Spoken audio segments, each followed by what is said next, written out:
They told us the story was holy, perfect, untouchable. They told us it was history, but peel back the layers and you discover something far darker. Christianity, the world's largest religion, was not built on truth. It was built on lies. Lies so carefully crafted and repeated that they became sacred. Lies so bold they turned myth into empire. And for 2,000 years, billions of people have lived, worshipped, and even died by them. Take the Christmas story, Mary and Joseph traveling to Bethlehem for a Roman census. A baby born in a stable. Shepherds and angels filling the night sky. It's beautiful, it's inspiring, but it's not history. The Romans never forced people to return to their ancestors' towns. It would have been chaos. Imagine trying to tax people by sending them back to the hometowns of their great-grandfathers. Impossible. The Romans were efficient administrators. They always counted people where they lived and worked. So why invent such an absurd detail? Because the scriptures said the Messiah had to be born in Bethlehem. Everyone knew Jesus was from Nazareth. To make the prophecy fit, the gospel writers invented a census that never happened. That's not history. That's theater. Now the genealogies. 2 family trees, Matthew on one side, Luke on the other. And they don't just differ slightly, they contradict each other completely. Matthew says Solomon, Luke says Nathan. Different names, different generations, different bloodlines, and both trace Joseph's ancestry. But if Jesus was born of a virgin, Joseph's bloodline doesn't matter. You can't have both. Either Jesus is Joseph's son, which cancels the virgin birth, or Joseph's family tree is irrelevant, which cancels the Davidic prophecy. And yet, for centuries, people were told to accept both as truth. Then comes the virgin birth. For centuries, Christians pointed to Isaiah's prophecy, "A virgin shall conceive." But the Hebrew word is alma, young woman, not virgin. Only when the scriptures were translated into Greek did the word shift into something that could mean virgin. A mistranslation.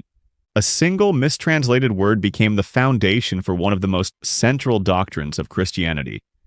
And yet Paul never mentions it. Mark never mentions it.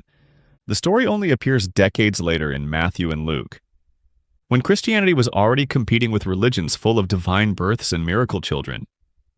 They needed their own version, and so one was created. The resurrection follows the same pattern.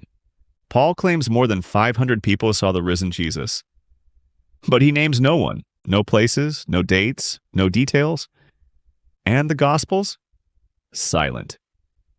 If 500 people witnessed the greatest miracle in history, how could they all forget to mention it? They didn't, because it never happened. Paul made it up to strengthen his case. And remember, Paul never met Jesus in life. His entire Jesus came through visions, yet he shaped Christianity more than anyone else. Even the crucifixion stories unravel. In John, Jesus carries his own cross. In the others, Simon of Cyrene carries it. His last words, completely different. One gospel has him cry, "My God, why have you forsaken me?" Another, "Father, into your hands I commit my spirit." Another, "It is finished." 3 different versions of his dying breath. If these were eyewitnesses, how could they disagree on the most important words of all? Because they weren't eyewitnesses. They were storytellers. And none of the Gospels were written by the names attached to them.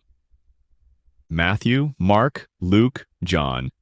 Anonymous works given names later. They were written decades after the events. By then, any eyewitnesses were dead. The stories had already been reshaped by oral tradition. In Mark, Jesus is human, suffering. By John, he is cosmic, commanding, godlike. That's not memory evolving, it's myth expanding. But the greatest lie wasn't in the stories, it was in the system that carried them. Constantine saw Christianity's potential. Not as faith, but as politics. An empire in crisis needed unity. Christianity gave him bishops, networks, and obedience. At the Council of Nicaea, the Bible wasn't revealed when it was assembled. Books were chosen, others destroyed. Doctrines voted on. The empire decided what was holy, To seal its authority, the church leaned on the myth of martyrdom. Christians thrown to lions, crucified upside down, burned alive. Powerful tales, but silent in Roman records. Absent from independent historians. These stories appear only in Christian writings long after the fact. They weren't history, they were propaganda. Because nothing binds believers more tightly than the idea that their ancestors died for the truth. And then came the cruelest twist. Original sin. From birth, you are told you are guilty. Flawed? Broken. Damned by Adam's mistake. And then the same system that cursed you offers the cure. That's not salvation. That's psychological control. Break the human spirit, then sell redemption. That's not divine love. It's manipulation. To make sure no rival voices survived, the church went to war on knowledge. Libraries burned. Competing gospels erased. Texts where Jesus taught wisdom instead of magic, or where women held leadership, were declared heresy and destroyed. Only fragments survive, hidden in caves, buried in deserts. The rest was lost forever, so count the lies. A census that never happened. A birthplace fabricated, genealogies that contradict, a virgin birth from a mistranslation, a resurrection with phantom witnesses. Crucifixion stories that disagree. Gospels written by anonymous hands. Martyrdom tales invented long after. Original sin designed to break the soul, and a Bible assembled by empire. This is not divine revelation. This is propaganda. For 2,000 years, these lies have shaped laws, justified wars, silenced questions, and held billions in fear. But the chains are visible now. Once you see the contradictions, once you see the mistranslations, once you see the missing evidence, you cannot unsee them. The greatest story ever told is in truth. The greatest lie ever sold. And now that you know, the question is this. Will you keep living inside the lie one way, or will you step outside it and face the truth?